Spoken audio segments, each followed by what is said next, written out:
പിതാവിനും പുത്രനും പരിശുദ്ധാത്മാവിനും സ്തുതി. ആദ്യം മുതൽ നമ്മുടെ മേൽ ദൈവകരുണയും മനോഗുണവും എന്നേക്കുമുണ്ടായിരിക്കട്ടെ. ആമീൻ. ദൈവത്തിൻ്റെ പരിശുദ്ധമായ തിരുനാമത്തിന് മഹത്വം ഉണ്ടാകട്ടെ. ക്രിസ്തുയേശുവിൽ ഏറ്റവും വാത്സല്യമുള്ളവരെ, ഒരിക്കൽ കൂടെ തമ്പുരാൻ്റെ പരിപാവനമായ പാദപീഠത്തിൽ ചേർന്നിരുന്ന അവിടുത്തെ തിരുവായിൽ നിന്ന് ഒഴുകി വരുന്ന മണിമുത്തുകളെ ഭുജിച്ച് പാനം ചെയ്യുവാൻ നമുക്ക് ലഭ്യമായ ഈ നല്ല അവസരത്തെ ഓർത്ത് തമ്പുരാനോട് നന്ദി പറയാം.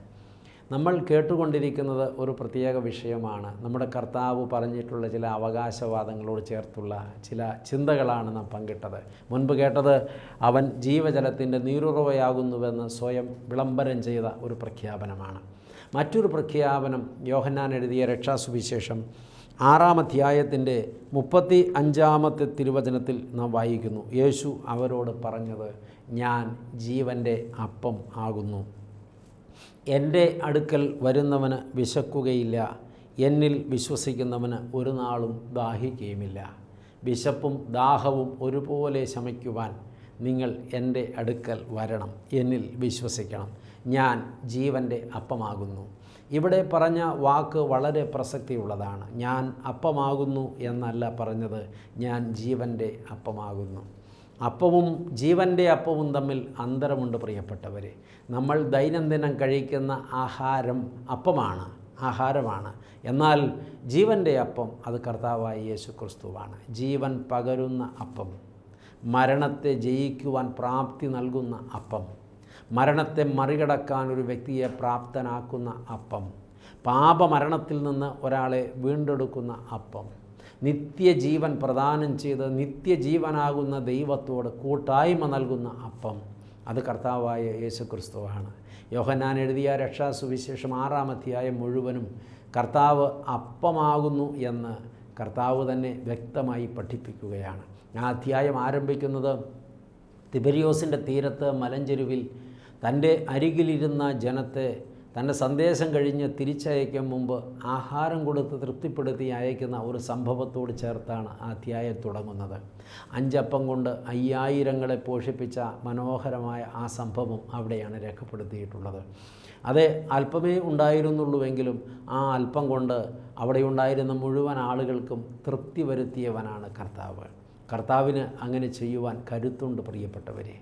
ഈ കയ്യിലുള്ള അപ്പത്തിൻ്റെ എണ്ണമല്ല, കൈകാര്യം ചെയ്യുന്നവൻ ആര് എന്നുള്ളതാണ് തൃപ്തിയുടെ മാനദണ്ഡം നിർണ്ണയിക്കുന്നത്. ജീവൻ്റെ അപ്പത്തെക്കുറിച്ച് കർത്താവ് പറയുന്നത് ഈ പശ്ചാത്തലത്തിൽ നിന്നുകൊണ്ടാണ്. അവനത് പറയുവാനുള്ള വ്യക്തമായ കാരണവും യോഗ്യതയും ഇപ്പോൾ വെളിപ്പെട്ടു വന്നിരിക്കുന്നു.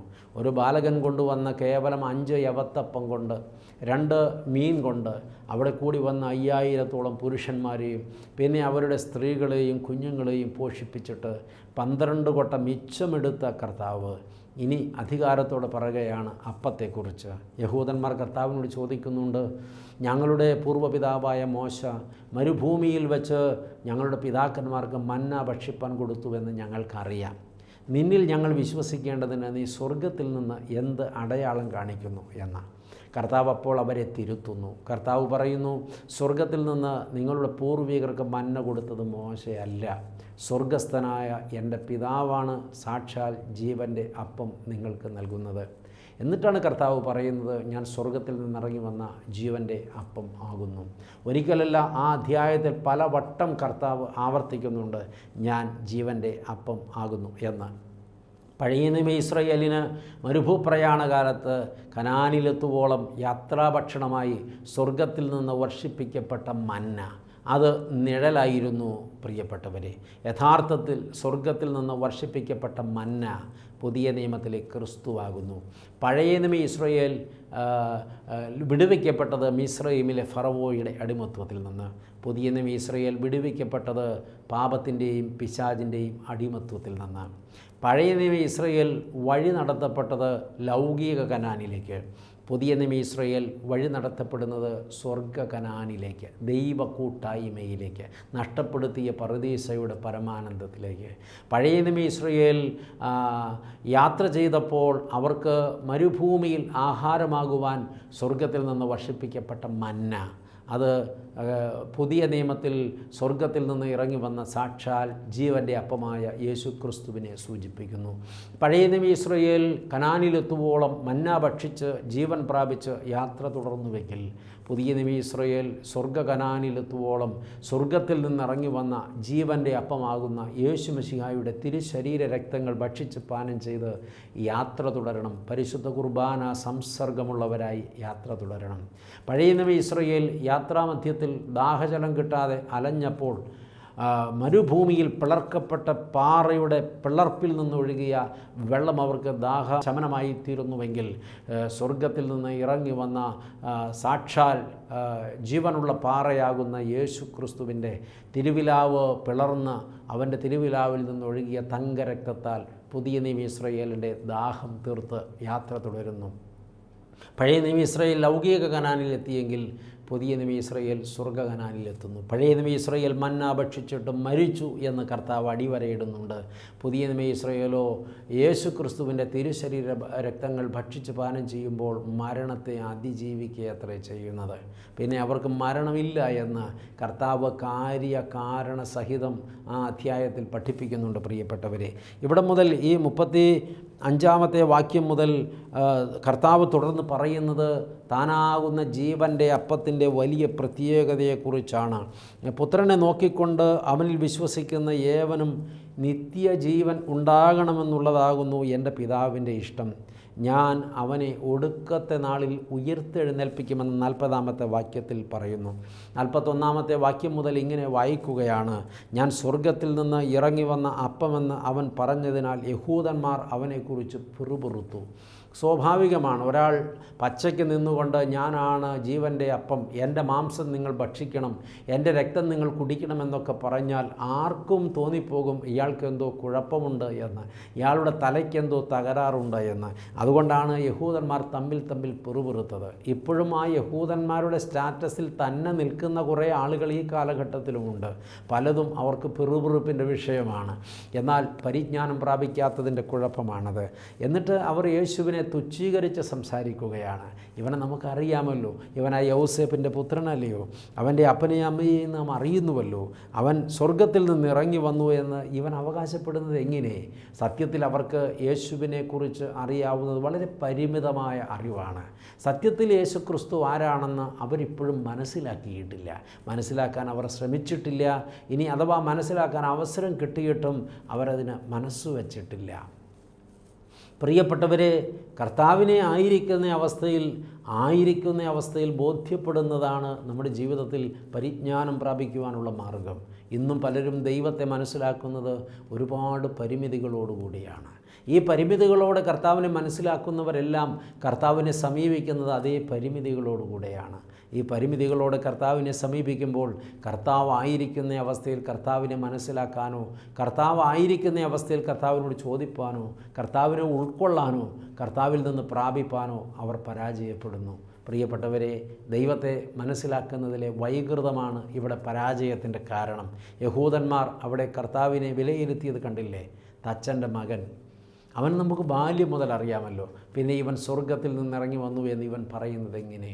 ഗബ്രിയേൽ മാലാഖ നസറേത്തിൽ പ്രാർത്ഥിച്ചു കൊണ്ടിരുന്ന ബാലികയായ മറിയത്തിന് വെളിപ്പെട്ട് ദൂതറിയിച്ചതും, അവൾ പരിശുദ്ധാത്മാവിനാൽ ഗർഭവതിയായതും, അവൾ ദൈവപുത്രനെ പ്രസവിച്ചതും, ആ ദൈവപുത്രനാണ് ഇന്ന് തങ്ങളുടെ മധ്യേ നിൽക്കുന്നത് എന്നുള്ളതൊന്നും യഹൂദന്മാർ അംഗീകരിച്ചിട്ടില്ല. അവരത് വകവയ്ക്കുവാനും തയ്യാറല്ല. അവർക്കിപ്പോഴും യേശു കേവലം ആശാരി ചെറുക്കനാണ്. അതിനപ്പുറത്ത് അവർ യേശുവിനെ വായിച്ചെടുത്തിട്ടില്ല. പ്രിയപ്പെട്ടവരെ, ഇവിടെയാണ് അവരുടെ പരാജയം. ഇന്ന് ഒരുപാട് പേർ ഈ വിധത്തിൽ യേശുവിനെ വളരെ ദൗർബല്യത്തോടെ നോക്കിക്കാണുന്നവരാണ്, അല്ലെങ്കിൽ ദുർബലനെന്ന് നോക്കിക്കാണുന്നവരാണ്. അവരുടെ കാഴ്ച കുറേ പരിമിതിയുള്ള കാഴ്ചയാണ്. അതുകൊണ്ട് തന്നെ അവർ അവരെ തന്നെ പരാജയപ്പെടുത്തിക്കൊണ്ടിരിക്കുകയാണ്. ചിലരെങ്കിലും വേദപുസ്തകം വായിക്കുന്നത് വിമർശിക്കാനുള്ള വഴികൾ തേടിക്കൊണ്ടാണ്. ഒരു കാലഘട്ടത്തിൽ അങ്ങനത്തെ കുഴപ്പമൊന്നും അവർക്കുണ്ടായിരുന്നില്ല. അവരുടെ ജീവിതത്തിലെ ചില തിക്താനുഭവങ്ങൾ അവർക്ക് സഹിക്കാനാകാതെ വന്നപ്പോഴാണ് അവർ ദൈവത്തെ കുറ്റപ്പെടുത്താനുള്ള കാര്യങ്ങൾ വേദപുസ്തകത്തിൽ പരതി കണ്ടുപിടിച്ചത്. അങ്ങനെ അവർ ദൈവത്തിൻ്റെ വിമർശകരായി മാറി. ഒരു നിശ്ചിത പരിധി വിട്ടപ്പോൾ ദൈവം ഇല്ലെന്ന് അവർ പറയാൻ തുടങ്ങി. ജീവിതത്തിലെ തിക്താനുഭവങ്ങളുടെ മുഴുവൻ ഉത്തരവാദി ദൈവമാണെന്നാണ് അവരിപ്പോൾ വിലയിരുത്തുന്നത്. അല്ലെങ്കിൽ അങ്ങനൊരു ദൈവം ഇല്ല എന്നുള്ളത് കൊണ്ടാണ് എന്ന് അവർ വിലയിരുത്തുന്നു. ഇനി ഒരു കൂട്ടരിങ്ങനെ തിക്താനുഭവങ്ങളുടെ തീച്ചൂളയിൽ നിന്നുകൊണ്ട് ദൈവത്തെ ചോദ്യം ചെയ്യുമ്പോൾ മറ്റൊരു കൂട്ടർ ദൈവത്തെ ചോദ്യം ചെയ്യുന്നത് തിക്താനുഭവങ്ങളുണ്ടായിട്ടല്ല, ഒരുപാട് സമൃദ്ധി ഉണ്ടായി, ഒരുപാട് സമ്പന്നതയുണ്ടായി, ഒന്നുമില്ലായ്മയിൽ നിന്ന് എല്ലാമുള്ളൊരവസ്ഥയിലേക്ക് അവർ വളർന്ന് പടർന്ന് പന്തലിച്ചു. ഇന്നവർക്ക് ഇഷ്ടം പോലെ വരുമാന സ്രോതസ്സുകളുണ്ട്. അവരുടെ മക്കളൊക്കെ നല്ല നിലയിലേക്ക് വളർന്നെത്തിക്കഴിഞ്ഞിരിക്കുന്നു. ആരെയും പേടിക്കാനില്ല, ഒന്നും പേടിക്കാനില്ല. ഇപ്പോൾ അവർ ചോദിക്കുന്നു, ഒരു ദൈവം എന്തിന്? എനിക്കിതിൻ്റെ ഒന്നും ആവശ്യമില്ല. അവരെ സംബന്ധിച്ച് അവരുടെ കയ്യിൽ കുറേയധികം പണമുണ്ട്, കുറേ പ്രതാപവുമുണ്ട്. അപ്പോൾ അവരുടെ ദൈവം ഈ പണമാണെന്നും പ്രതാപമാണെന്നും അവരങ്ങ് വിധിക്കുകയാണ്. പ്രിയപ്പെട്ടവരെ, ഈ പണവും പ്രതാപവുമൊക്കെ നിമിഷാർത്ഥങ്ങൾക്കുള്ളിൽ കയ്യിൽ നിന്ന് കൈവിട്ടു പോകാവുന്നതാണെന്ന് ഈ മൂഢന്മാർ മനസ്സിലാക്കുന്നില്ല. ഒരു ആക്സിഡൻ്റ് ഉണ്ടായാൽ, ഒരു പനി വന്നാൽ, ഇനി നമുക്ക് വർണ്ണിക്കാനാകാത്ത ഒരു വൈറസ് വന്ന് ബാധിച്ചാൽ, ഒരു തളർച്ച ബാധിച്ചാൽ, ബിസിനസ് മുന്നോട്ട് കൊണ്ടുപോകാൻ ബ്രെയിൻ പ്രവർത്തിപ്പിക്കാൻ കഴിയാതെ വന്നാൽ, വാതുറന്നൊരു വാക്ക് സംസാരിക്കാൻ കഴിയാതെ വന്നാൽ, ഇന്നലെകളിൽ സംഭവിച്ചത് എന്താണെന്ന് ഓർത്തെടുക്കാൻ കഴിയാതെ തലച്ചോർ മരവിച്ചു പോകുന്ന ഒരവസ്ഥയുണ്ടായാൽ, അതിന് പ്രത്യേകിച്ച് ഒരുപാട് കാലമൊന്നും വേണ്ട, നൊടി നേരത്തിനുള്ളിൽ അത് സംഭവിക്കാമല്ലോ പ്രിയപ്പെട്ടവരെ. ഒരു ഗ്യാരണ്ടിയുമില്ലാത്ത മനുഷ്യരല്ലേ നമ്മൾ. എന്നാൽ ഇങ്ങനെയൊക്കെ സംഭവിച്ചാൽ എൻ്റെ പണം എന്ന ദൈവം എനിക്ക് നാളെ പ്രൊട്ടക്ഷൻ ആകില്ല എന്ന് തിരിച്ചറിയാൻ അവർക്ക് കഴിയാത്തത് കൊണ്ടാണ് അവരിന്ന് എല്ലാം തികഞ്ഞവർ എന്ന ഭാവത്തിൽ നിന്നുകൊണ്ട് ദൈവത്തെ ചോദ്യം ചെയ്യുന്നത്, ദൈവം ഉണ്ടോ എന്ന് ചോദിക്കുന്നത്, ഇല്ല എന്ന് പറയാൻ ധൈര്യപ്പെടുന്നത്. തിരിച്ചടി വരാൻ ഒരുപാട് സമയം വേണ്ട, അത് അവർ തന്നെ ക്രിയേറ്റ് ചെയ്തെടുക്കും. അതിന് ദൈവം ഉത്തരവാദിയല്ല പ്രിയപ്പെട്ടവരെ. ഇന്ന് പലരും വീണുപോയി എങ്കിൽ എന്നിട്ട് അവർ പറയുന്നു, ഞാൻ വീഴ്ച പറ്റിയിട്ട് ദൈവം എന്നെ താങ്ങില്ല. അവർ നിവർന്നു നിന്ന കാലത്ത് അവർ ദൈവത്തെ വെല്ലുവിളിച്ചവരും, ദൈവത്തെ ചോദ്യം ചെയ്തവരും, ദൈവത്തെ പരിഹസിച്ചവരും, ദൈവത്തെ പിന്തുടരുന്നവരെ ആക്ഷേപിച്ചവരുമാണ്. ഇന്നവർ വീണ് കിടക്കുമ്പോൾ അവരുടെ പരാതി എന്താണ്? ഞാൻ വീണിട്ട് എൻ്റെ ദൈവം എന്നെ ഈ ദൈവം എന്നെ താങ്ങിയില്ല, എങ്കിൽ പിന്നെ ഞാൻ എന്തിനാ ദൈവത്തെ അന്വേഷിക്കണമെന്നാണ്. സത്യത്തിൽ അവർ നിന്ന കാലത്ത് എന്തേ ദൈവത്തെ അവർ അന്വേഷിച്ചില്ല? നിന്ന കാലത്ത് ദൈവത്തെ അന്വേഷിക്കാൻ മനസ്സുവെച്ചില്ല. ദൈവത്തിനെതിരെ നിലപാടെടുത്തവർക്ക് വീണപ്പോൾ ദൈവം താങ്ങണമെന്ന് പറയാനുള്ള അവകാശം എന്താണ് പ്രിയപ്പെട്ടവരെ? അവിടെയാണ് മനുഷ്യൻ സ്വയം തോൽപ്പിക്കുന്നു എന്ന് പറഞ്ഞത്. ഇവിടെയാണ് നമ്മൾ നമ്മുടെ ജീവിതത്തെ വിലയിരുത്തേണ്ടത്. അതെ, കർത്താവാണ് ജീവൻ്റെ അപ്പം. പഴയ നിയമ ഇസ്രായേലിന് എല്ലാം നിഴലായിരുന്നു, പുതിയ നിയമ ഇസ്രായേലിന് എല്ലാം പൊരുളാണ്. അവൻ സ്വർഗത്തിൽ നിന്നിറങ്ങി വന്ന സാക്ഷാൽ ജീവൻ്റെ അപ്പമാണ്. എന്നിട്ട് കർത്താവ് തുടർന്ന് ഇങ്ങനെ പഠിപ്പിക്കുകയാണ് 47 വാക്യം മുതൽ. ആമേൻ ആമേൻ, ഞാൻ നിങ്ങളോട് പറയുന്നു, എന്നിൽ വിശ്വസിക്കുന്നവന് നിത്യജീവൻ ഉണ്ട്. ഞാൻ ജീവൻ്റെ അപ്പമാകുന്നു. 48 വാക്യത്തിൽ കർത്താവ് ആവർത്തിച്ച് പറയുകയാണ്, ഞാൻ ജീവൻ്റെ അപ്പമാകുന്നു. ഒരിക്കൽ പോലും കർത്താവ് ഞാൻ അപ്പമാകുന്നു എന്ന് മാത്രം പറഞ്ഞിട്ടില്ല, ഞാൻ ജീവൻ്റെ അപ്പമാകുന്നു, നിത്യജീവൻ പകരുന്ന അപ്പമാകുന്നു എന്ന് തന്നെയാണ് അടിവരയിട്ട് പറഞ്ഞിട്ടുള്ളത്. എന്നിട്ട് കർത്താവ് ഇങ്ങനെ പറഞ്ഞു, നിങ്ങളുടെ പിതാക്കന്മാർ മരുഭൂമിയിൽ മന്ന തിന്നിട്ടും മരിച്ചുവല്ലോ. ഇതോ തിന്നുന്നവൻ മരിക്കാതിരിക്കേണ്ടതിന് സ്വർഗത്തിൽ നിന്ന് ഇറങ്ങുന്ന അപ്പമാകുന്നു. എന്താണ് പറഞ്ഞതിൻ്റെ പൊരുൾ? മരുഭൂമിയിൽ വെച്ച് മന്ന ഭക്ഷിച്ചിട്ട് നിങ്ങളുടെ പിതാക്കന്മാർ മരിച്ചു. എന്നാൽ ഇത് തിന്നുന്നവൻ മരിക്കാതിരിക്കേണ്ടതിന് സ്വർഗത്തിൽ നിന്നിറങ്ങുന്ന അപ്പമാകുന്നു. എന്താണ് പ്രിയപ്പെട്ടവരെ ഇവിടെ പറഞ്ഞതിൻ്റെ അർത്ഥം? അന്ന് മന്ന തിന്നവർ മരിച്ചു. ഇന്ന് യേശുമിശിഹായുടെ തിരുശരീര രക്തങ്ങളാകുന്ന പരിശുദ്ധ കുർബാനയിൽ നിന്ന് തിന്നുകുടിക്കുന്നവർ മരിക്കയില്ല എന്ന്. അങ്ങനെ കർത്താവ് പറഞ്ഞപ്പോഴെന്താണ് നാം മനസ്സിലാക്കേണ്ടത്? ഈ കാലഘട്ടത്തിൽ ആരും മരിക്കാതിരിക്കുമെന്നോ അതോ മരിച്ചവരൊന്നും ഈ ഭാഗ്യം നേടിയിട്ടില്ല എന്നുമാണോ? പ്രിയപ്പെട്ടവരെ, അവിടെ പറഞ്ഞിരിക്കുന്ന മരണം എന്ന് പറയുന്നത് ദൈവത്തെ നഷ്ടപ്പെടുത്തുന്ന അവസ്ഥയാണ്. ദൈവത്തെ നഷ്ടപ്പെടുത്തുന്ന അവസ്ഥ.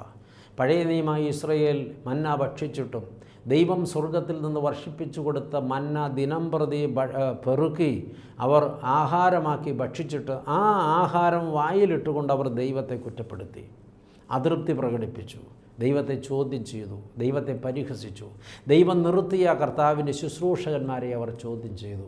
പ്രിയപ്പെട്ടവരെ, ഈ ജനം അങ്ങനെ ദൈവത്തോട് മത്സരിച്ച് ദൈവബന്ധം മുറിച്ചു മാറ്റി.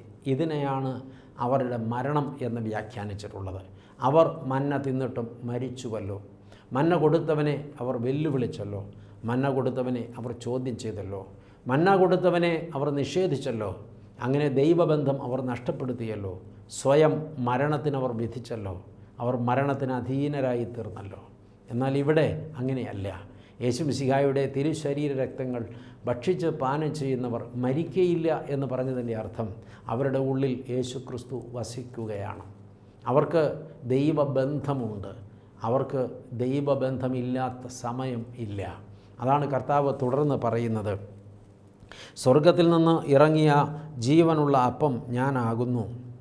എന്നെ തിന്നുന്നവനെല്ലാം എന്നേക്കും ജീവിക്കും. ഞാൻ കൊടുപ്പാനിരിക്കുന്ന അപ്പമോ ലോകത്തിൻ്റെ ജീവന് വേണ്ടി ഞാൻ കൊടുക്കുന്ന എൻ്റെ മാംസം ആകുന്നു, എൻ്റെ ശരീരം ആകുന്നു. ആകയാൽ യഹൂദന്മാർ തമ്മിൽ നമുക്ക് തൻ്റെ മാംസം തിന്നുവാൻ തരേണ്ടതിന് ഇവന് എങ്ങനെ കഴിയുമെന്ന് തമ്മിൽ വാദിച്ചു. യേശു അവരോട് പറഞ്ഞത്, ആമേൻ ആമേൻ, ഞാൻ നിങ്ങളോട് പറയുന്നു, നിങ്ങൾ മനുഷ്യപുത്രൻ്റെ മാംസം തിന്നാതെയും അവൻ്റെ രക്തം കുടിക്കാതെയും ഇരുന്നാൽ നിങ്ങൾക്ക് ഉള്ളിൽ ജീവൻ ഇല്ല. 54-ാമത്തെ വാക്യം പ്രത്യേകം ശ്രദ്ധിക്കുക. എൻ്റെ മാംസം ഭക്ഷിക്കുകയും എൻ്റെ രക്തം കുടിക്കുകയും ചെയ്യുന്നവന് നിത്യജീവൻ ഉണ്ട്. ഞാൻ ഒടുക്കത്തെ നാളിൽ അവനെ ഉയർത്തെഴുന്നേൽപ്പിക്കും. എന്ന് വെച്ചാൽ അത് എങ്ങനെയാണ് സംഭവിക്കുക എന്നറിയാമോ? യേശുക്രിസ്തുവാണ് ജീവൻ്റെ അപ്പം. യേശുക്രിസ്തുവാണ് നിത്യജീവൻ്റെ അപ്പം. കർത്താവിനെ ഭക്ഷിച്ച് പാനം ചെയ്യുന്ന ഒരു വ്യക്തി, മശിഹായുടെ തിരുശരീരവും തിരുരക്തവും ഭക്ഷിച്ച് പാനം ചെയ്യുന്ന ഒരു വ്യക്തിയിൽ കർത്താവ് ആയിത്തീരുകയാണ്. കർത്താവ് ആയിത്തീരുകയാണ്. എൻ്റെ മാംസം ഭക്ഷിക്കുകയും എൻ്റെ രക്തം കുടിക്കുകയും ചെയ്യുന്നവൻ എന്നിലും ഞാൻ അവനിലും വസിക്കുന്നു എന്നാണ് കർത്താവ് വ്യക്തമായി പറയുന്നത്.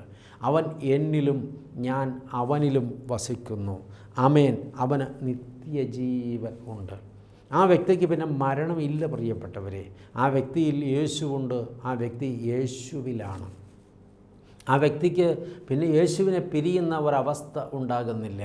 അതാണ് നിരന്തരമായി പരിശുദ്ധ കുർബാനയിലൂടെ കർത്താവ് യേശു മിശിഹായുടെ തിരുശരീരങ്ങൾ ഭക്ഷിച്ച് പാനം ചെയ്യുന്ന ഒരു യഥാർത്ഥ വിശ്വാസിയുടെ അവസ്ഥ. ശരീരത്തിൽ നിന്ന് ആത്മാവ് വേർപെടും.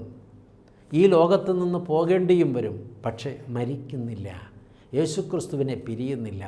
യേശുക്രിസ്തു അവരെയും പിരിയുന്നില്ല. ദൈവബന്ധത്തിൽ ആഴമായ ഒരു ദൃഢതയാണ് ഇവിടെ വർണ്ണിച്ചു വയ്ക്കുന്നത്.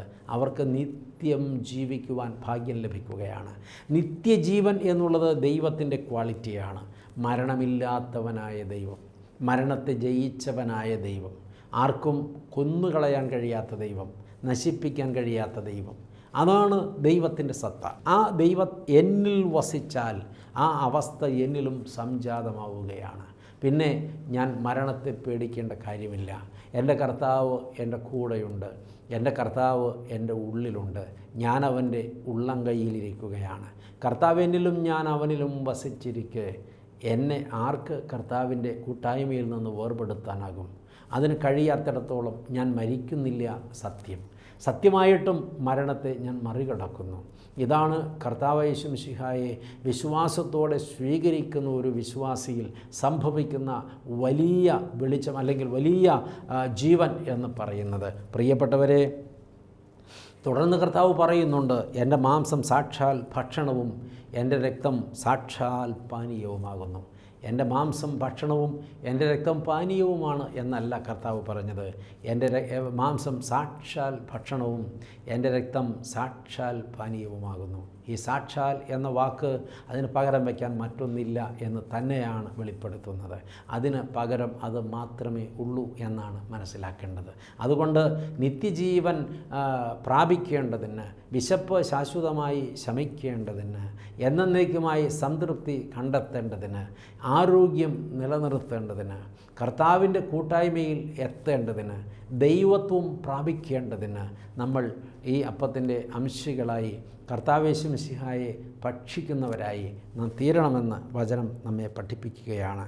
ഇവിടെയാണ് 56-ാമത്തെ തിരുവചനം, എൻ്റെ മാംസം തിന്നുകയും എൻ്റെ രക്തം കുടിക്കുകയും ചെയ്യുന്നവൻ എന്നിലും ഞാൻ അവനിലും വസിക്കുന്നു എന്ന് വെച്ചാൽ എന്താ പറഞ്ഞതിൻ്റെ അർത്ഥം? അവൻ ഞാനായിത്തീരുന്നു, ഞാൻ അവനായിത്തീരുന്നു. കർത്താവ് യേശു മിശിഹായുടെ തിരുശരീര രക്തങ്ങൾ ഭക്ഷിച്ച് പാനം ചെയ്യുന്നവൻ എന്നിലും ഞാൻ അവനിലും വസിക്കുന്നുവെന്ന് കർത്താവായ യേശു മിശിഹ സാക്ഷ്യപ്പെടുത്തുമ്പോൾ, വ്യക്തമായി വിളിച്ചു പറയുമ്പോൾ എന്താ സംഭവിക്കുന്നത്? പരിശുദ്ധ കുർബാന സ്വീകരിക്കുന്ന വിശ്വാസി ദൈവമായും ദൈവം അവനായും തീരുന്ന ഒരവസ്ഥ, സത്യത്തിൽ ആ വ്യക്തി ദൈവത്വം പ്രാപിക്കുന്ന ഒരവസ്ഥ. ഇത് മരണമില്ലാത്ത ഒരവസ്ഥയാണ് പ്രിയപ്പെട്ടവരെ. ഇത് നിത്യജീവൻ്റെ ഭാഗ്യകരമായ ഒരവസ്ഥയാണ്. അച്ഛനിലൂടെ ദൈവാത്മാവ് സംസാരിക്കുന്ന ഈ ചിന്തകൾ ആഴത്തിൽ ഹൃദയത്തിൽ സൂക്ഷിക്കണം, അത് ജീവിതത്തിൽ പ്രാവർത്തികമാക്കണം. അങ്ങനെ അത് നമ്മുടെ ജീവിതത്തിൻ്റെ വിജയമായി, ലക്ഷ്യമായി, അനുഗ്രഹമായി തീർക്കണമെന്ന് ദൈവവചനം നമ്മളെ പഠിപ്പിക്കുകയാണ്. അവൻ എന്നിലും ഞാൻ അവനിലും വസിക്കുന്നു. ഇനി രണ്ടാളില്ല, ഒരാളേ ഉള്ളൂ. നിനക്ക് ദൈവത്വം ലഭിക്കുവാൻ, ഞാൻ നിന്നിൽ എത്തിച്ചേർന്നിട്ട് നീ ദൈവത്തിൽ ആയിത്തീരുവാൻ, നീ എൻ്റെ മാംസവും രക്തവും ഭക്ഷിച്ച് പാനം ചെയ്യുക. പരിശുദ്ധ കുർബാനയുടെ സംസർഗത്തിലൂടെ നീ നിന്നെ പൂർണ്ണതയിലേക്ക് എത്തിക്കുക. അതിന് നിനക്ക് മുമ്പിൽ ഞാൻ അവസരം തുറന്നിട്ടിരിക്കുകയാണ്. കുഞ്ഞെ, നീ മരിക്കേണ്ടവനല്ല, ജീവിക്കേണ്ടവനാണ് എന്ന് വചനത്തിലൂടെ ദൈവം നമ്മളെ പഠിപ്പിക്കുകയാണ്. 57-ാമത്തെ വാക്യം, ജീവനുള്ള പിതാവ് എന്നെ അയച്ചിട്ട് ഞാൻ പിതാവിൻ മൂലം ജീവിക്കുന്നു, അതുപോലെ എന്നെ ഭക്ഷിക്കുന്നവൻ ഞാൻ മൂലം ജീവിക്കും. മിശിഹ പറഞ്ഞത് കേട്ടില്ലേ? ജീവനുള്ള എൻ്റെ പിതാവ് എന്നെ അയച്ചിട്ട് ഞാൻ പിതാവ് മുഖാന്തരം ജീവിക്കുന്നു, അതുപോലെ എൻ്റെ മാംസം ഭക്ഷിക്കുന്നവൻ ഞാൻ മൂലം ജീവിക്കും, എന്നെ തിന്നുന്നവൻ ഞാൻ മൂലം ജീവിക്കും. പ്രിയപ്പെട്ട ദൈവമക്കളെ, നമ്മുടെ ജീവിതത്തിൽ നമ്മുടെ ജീവൻ്റെ ആധാരവും നിലനിൽപ്പും കർത്താവായ യേശു ക്രിസ്തു തന്നെയാകുന്നു എന്ന്, അവൻ്റെ തിരുശരീര രക്തങ്ങളിലുള്ള സംബന്ധത്തിലൂടെ നമ്മളത് പ്രാപിക്കുന്നുവെന്ന് വ്യക്തമായി അടിവരയിട്ട് കർത്താവ് പഠിപ്പിക്കുകയാണ്.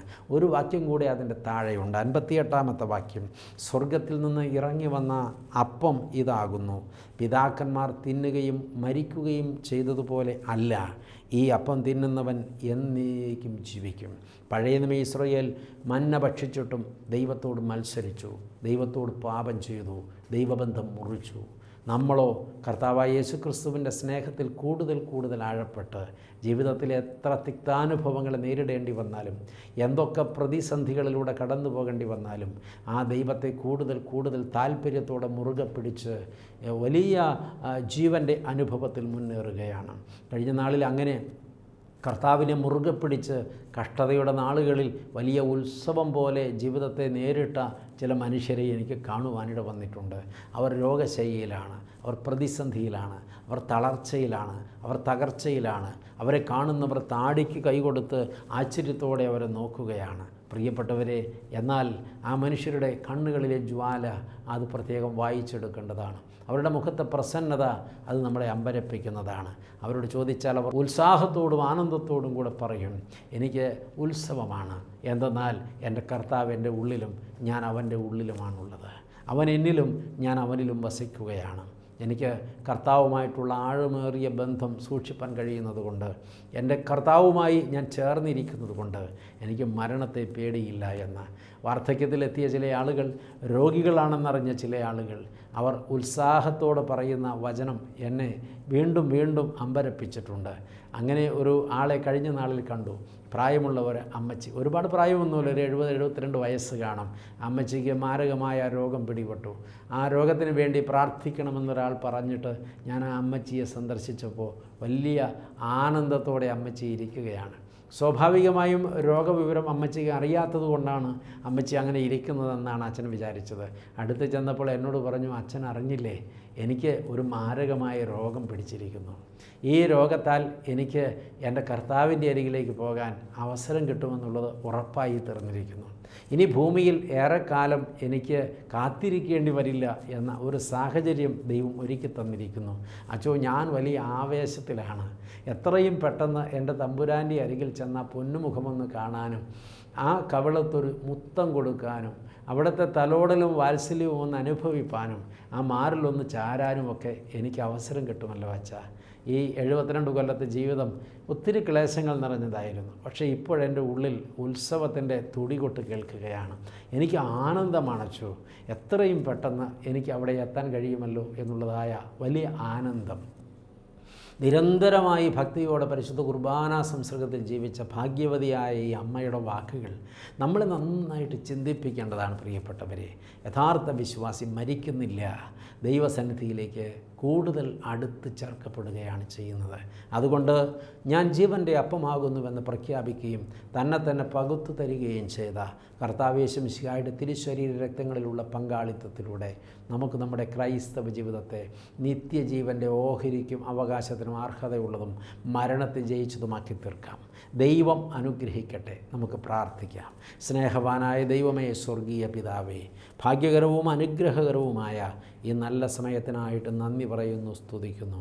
പാദപീഠത്തിൽ നിൻ്റെ മക്കളെ വിളിച്ചു ചേർത്ത് ഇരുത്തിയിട്ട് അവിടുന്ന് ഞങ്ങളോട് മധുരമായി സംസാരിച്ചു കൊണ്ടിരുന്നല്ലോ കർത്താവെ. അവിടുന്ന് ആരാകുന്നുവെന്ന്, എന്താകുന്നുവെന്ന് വ്യക്തതയോടെ മനസ്സിലാക്കുവാൻ ഞങ്ങൾക്ക് തന്ന നല്ല സന്ദർഭത്തിനായിട്ട് സ്തോത്രം. ഞാൻ ജീവൻ്റെ അപ്പമാകുന്നുവെന്ന്, എന്നെ ഭക്ഷിക്കുന്നവൻ ഞാൻ മൂലം ജീവിക്കുമെന്ന്, അവന് നിത്യജീവനുണ്ടാകുമെന്ന്, അവൻ മരിക്കുകയില്ല എന്ന് അടിവരയിട്ട് പഠിപ്പിച്ച തമ്പുരാനെ, അവിടുത്തെ ഭക്ഷിച്ച് പാനം ചെയ്ത് നിത്യജീവൻ്റെ ഓഹരിക്കാരും അവകാശികളുമായി അങ്ങയോടുകൂടെ നിത്യകാലം വാഴുവാൻ ഞങ്ങൾക്ക് ഭാഗ്യം തരണമെന്ന് പ്രാർത്ഥിക്കുന്നു. താഴ്ത്തി പാദപീഠത്തിൽ സമർപ്പിക്കുന്നു. മഹത്വം കർത്താവ് എടുക്കണം. ഞങ്ങൾ നിനക്കും ഏകജാതനും പരിശുദ്ധാത്മാവിനും സ്തുതിയും സ്തോത്രവും സമർപ്പിക്കുന്നു, ഇപ്പോഴും എപ്പോഴും എന്നേക്കും തന്നെ. ആമേൻ.